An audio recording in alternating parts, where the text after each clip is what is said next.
Snake bite awareness, बहुत सारी ऐसी गलतियां करते हैं जिस कारण से सांप हमें काट लेता है। तो हर साल कम से कम 50,000 लोगों को सांप काटते हैं। ठीक है, इस हिसाब से देखा जाए तो डेली कम से कम 150 लोगों को सांप काट रहा है। 150 लोग मर भी रहे हैं। हीरोइन को सांप काटता है, हीरो आता है दौड़ते हुए, ठीक है, चूसता है और थूकता है। तो ऐसा भी नहीं करना है। वो 100 लोगों को सांप ने काटा है और अगर वो 100 मिनट में हॉस्पिटल पहुंच गए और 100 ml anti snake venom injection लग गया तो जिन 100 लोगों को सांप ने काटा था वो 100 लोग बच जाते हैं। स्नेक बाइट अवेयरनेस के बारे में बताऊंगा। सर्पदंश जागरूकता। अभी जैसा कि आप लोगों को पता है कि बारिश का मौसम हो गया है और इस टाइम पर बहुत से सांप अपने बिलों से बाहर निकलते हैं। क्यों निकलते हैं? बिलों में पानी भर जाता है। जैसे कि हमारे घर में यदि आग लग जाती है तो हम लोग घर से बाहर निकलते हैं ना, उसी प्रकार से सांप भी अपने बिलों से बाहर निकलते हैं क्योंकि उनके घर में पानी भर जाता है। ठीक से वो सांप जा रहा है तो आपको काटेगा ही कि नहीं काटेगा? क्यों नहीं काटेगा? अभी नहीं रहता, उसको काटना ही है जब तक कि हम उनको परेशान ना करें। ठीक है, आप बोलोगे कि सब लोग परेशान करते हैं जिनको लोग काट लेते हैं। हम उनको भले ही परेशान नहीं कर रहे हैं लेकिन उनको ऐसा लगता है कि हमारे ऊपर आक्रमण कर रहे हैं और वो काट लेते हैं। जैसे कि आप लोग स्कूल से जाते हैं घर, ठीक है, आपने बैग रख दिया नीचे, अधिकतर बैग की चेन खुली है, सांप आया, बारिश का मौसम है, सांप आया आपके बैग में चला गया। ठीक है, अब आपको होमवर्क मिला था, होमवर्क करना है, पढ़ाई करना है, तो आप गए और बैग उठाया और सीधा हाथ डाल दिया इसमें। अब सांप को क्या हुआ? टच। ठीक है, उसको ये लगा कि किसी ने मेरे ऊपर आक्रमण किया है, तो उसने फिर क्या कर लिया? काट लिया। इसी प्रकार से अपन बहुत सारी ऐसी गलतियां करते हैं जिस कारण से सांप हमें काट लेता है। तो आज उन्हीं गलतियों के बारे में हम बताने वाले हैं कि हमें क्या क्या नहीं करना चाहिए, क्या करना चाहिए जिस कारण से सांप से हम बच सकें। सांप इंसानों के दुश्मन नहीं है ना, ये बात हमें याद रहना चाहिए। हमें ऐसा कभी नहीं करना चाहिए कि सांप देखा और मारो मारो मारो, ऐसा करते ना अधिकतर। घर के सांप बाहर निकल रहा था, जल्दी डंडा लाओ ना, तो बिना कारण के सांप काटता नहीं है। ठीक है, लगातार घास रहती बहुत बड़ी बड़ी। ठीक है, तो ऐसे अगर आप जा रहे हैं तो या तो आपको हाथ में डंडा लेके रखना चाहिए या फिर ताली बजाते हुए जाना चाहिए, जिससे कि अगर सांप बैठा हो तो उसको पता चल जाए कि इंसान आ रहा है और वो भाग जाए। वो आपसे लड़ने के लिए नहीं बैठा है कि आ रहा है इंसान, मैं तो बैठा हूं, मैं तो काट के ही जाऊंगा। वो जैसे ही उसको पता चलता है कोई आ रहा है वो भाग जाता है, क्योंकि सांप है जो इंसानों से डरता है और इंसान सांप से डरता है ना। आप कहीं रोड पर जा रहे हैं, ठीक है, आप थक गए हैं और आप जाके किसी पेड़ के नीचे बैठ जाते हैं। अब वहां पर बहुत सारे पत्थर रखे रहते हैं, है ना, तो आप लोग क्या करते हैं, वो वहाँ कुछ आजू-बाजू कुछ नहीं देखते हैं, सीधे बैठ जाते हैं।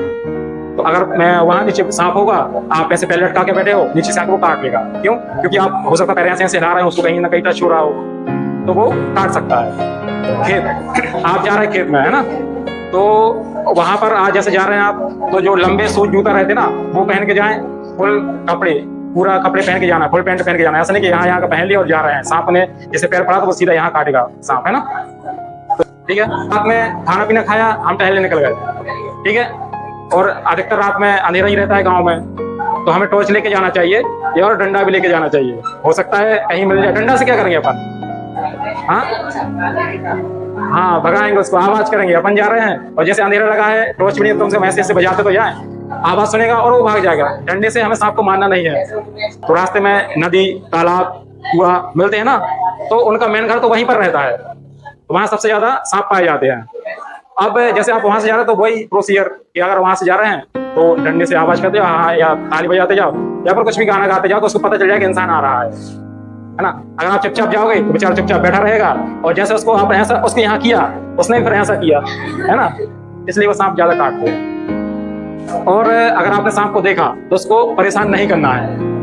अगर आपके घर में सांप आ जाता है तो सांप पकड़ने वाले स्नेक कैचर रहते हैं, उनको बुलाओ, सांप पकड़ के वो जंगल में छोड़ देते, वो भी मारते नहीं है सांप को, आपके घर से ले जाएंगे और जंगल में छोड़ देते, उनके घर पर छोड़ देते हैं। ठीक है, अब सांप से आप लोग बच गए यहाँ तक। और अपने यहाँ सांप बहुत ज्यादा निकलते हैं और बहुत ज्यादा काटते भी हैं। हर साल कम से कम 50,000 लोगों को सांप काटते हैं। ठीक है, इस हिसाब से देखा जाए तो डेली कम से कम 150 लोगों को सांप काट रहा है। 150 लोग मर भी रहे हैं। आपने काटा, ठीक है, तो क्या करेंगे आप? पहला बांधना नहीं है। बांधने से क्या हो जाएगा? सभी लोग ये सोचते हैं कि बांध दिया तो जहर ऊपर नहीं चढ़ेगा, है ना। अपनी बॉडी जब सांप काटता है तो वो ऐसा, आप लोग क्या समझ रहे, सांप ने यहाँ काटा है तो अब ऊपर जा रहा है, जबकि ऐसा नहीं रहता। अगर सांप ने काटा है तो टिश्यू में जाता है, वो जो शरीर में सभी अंदर को चला जाता है, जाता है और पूरी बॉडी में अंदर से फैल जाता है। आगे ऊपर नहीं जा रहा कि आपने यहाँ बांध दिया तो यहाँ से अंदर नहीं जा पाओ, अंदर से अंदर चला जाता है। अपने अंदर स्राव और धमनियां होती हैं, वेन और आर्टरी, है ना, ठीक है। तो वहां तक पहुंच के पूरे ब्लड पूरी सर्कुलेशन में आ जाता है। तो हाथ नहीं, अगर आपने हाथ या पैर जहाँ काटा वो बांध दिया तो उससे घाटा क्या है, सब लोग इसे बांधने क्या जा रहा है, उससे ये चला जाता है कि जिस स्पीड से जहर फैल रहा है तो उसको वैसे ही है ना, लेकिन जो ब्लड का सर्कुलेशन रुक रहा है तो सेल तक ब्लड नहीं पहुंचेगा तो नेक्रोसिस होने लगेगी। जैसे हाथ में काटा तो हाथ मरने लगेगा, ठीक है। अगर 1-2 घंटे तक आपने छोड़ दिया नीला पीला पड़ जाएगा, और आप ये सोच रहे हो कि जहर नहीं फैल रहा है, जहर तो फैल ही रहा है।